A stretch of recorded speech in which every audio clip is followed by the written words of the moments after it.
And we're back. Once again, we are using Ishmael, the Star Trek novel, to discuss all the issues that sort of come up. It is perhaps my favorite of the Star Trek novels because it is the Old West, it is a Spock focused story, and it is also a crossover with lots of hints and cameos from other things.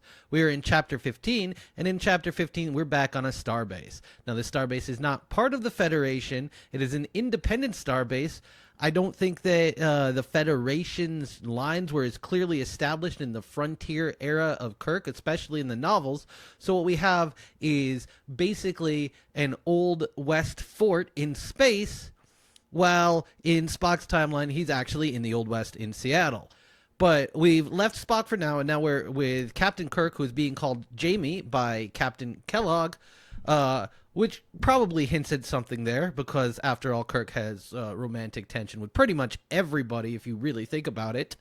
And they are working at finding exactly where Spock has gone by combing through file after file after file, and the description of the way that the files have gone through relay to get there, how they have been scanned in, shrunk down, transported across vast galactic distances, and blown back up to be basically unreadable, is basically exactly the experience of someone that used one of those machines that microfiche machines, specifically the machines that you could use to view old newspaper reels. So the far future technology of Star Trek is actually technology that we barely have anymore, but it definitely resonates if, for example, you have done Ancestry.com research and you had a hard time trying to figure out exactly what was in those scans that were then uploaded, some of them being a bit too blurry, not to mention the older style of cursive handwriting that is sometimes harder to read. So as this goes on, the ship, the Enterprise, is where the Guardian Project, so named after the Guardian of the Galaxy, I mean the Guardian at the Edge of Forever, as they are trying to track down Spock. They're using only a small group of people in order to make sure that this is top secret, to make sure that nothing gets out. But on the space station, of course, there is a confrontation with the Klingons who are involved in this sort of temporal incursion. And the Klingon is mad about the way that the supposedly independent frontier station is not respecting the chain of command and not acting in a neutral manner in this situation. And because the whole thing is about decorum, because it's all about procedures being followed, Commander Kellogg, the commander of the station, yells back, "I will read the memo," after a discussion of memos on procedure. This is written in the way that only a person who has been in inter-office politics, only a person that has had to read memos going around, or I guess in this day and age it would be email, that are essentially about nothing that matters at all, but are all about standing and positioning and jockeying. So I thought it was a very real moment where both the procedure is used to try and stop something, but is also used as a point of tension. From there on, Dr. McCoy says that he's figured out exactly where things are. He has tracked down Aaron Stempel, who he learns is going to be a member of Congress, and he learns that he wrote to President Grant about aliens specifically. And because of all of the other data that they have, which is all on paper, by the way, they're literally printing these things out, and then they're destroying the papers after they have read them. After all of this, the decision that is come to is that this could only be Aaron Stempel. This is the only person that could possibly be the person they are looking for and where Spock is.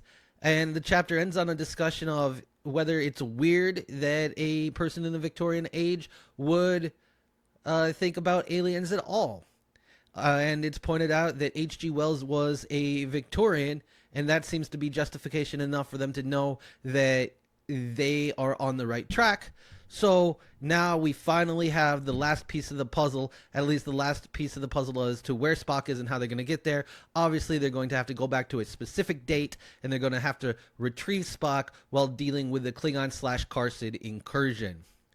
This novel keeps building up the tension, with each chapter revealing one thing. One of the great things about a well-written story, especially chapter-wise, is that each chapter should not give a twist per se, but it should have an action, an event, and the event should lead inevitably to the next thing happening and the next thing happening until finally it combines into the climax. And as we get closer and closer to the end of the novel, we should definitely see more and more and more of these happening faster and faster and faster. One thing that people are taught is that the climax of a story is the most exciting part of the story, and that's not really correct. I like to think of the climax of the story as a point where it could go either way. Characters need to make a choice, and because of the choice that they make, things will have to happen in a really quick fashion. We're not quite at the choice part yet, because the choice that this book is setting up is whether Spock is going to return master of both worlds, as I talked about last time, or if he's going to stay in the past. But nobody can stay in the past. We can visit the past. We can understand the lessons of the past. But we have to move forward in time. And so we know, if we understand what it means to be human or Vulcan, that Spock will have to make the choice to rejoin his comrades on the Enterprise and take his place as a full half-human, half-Vulcan science officer who will, in the future of this book, become Space Jesus. I will have more for you tomorrow. I'll see you then.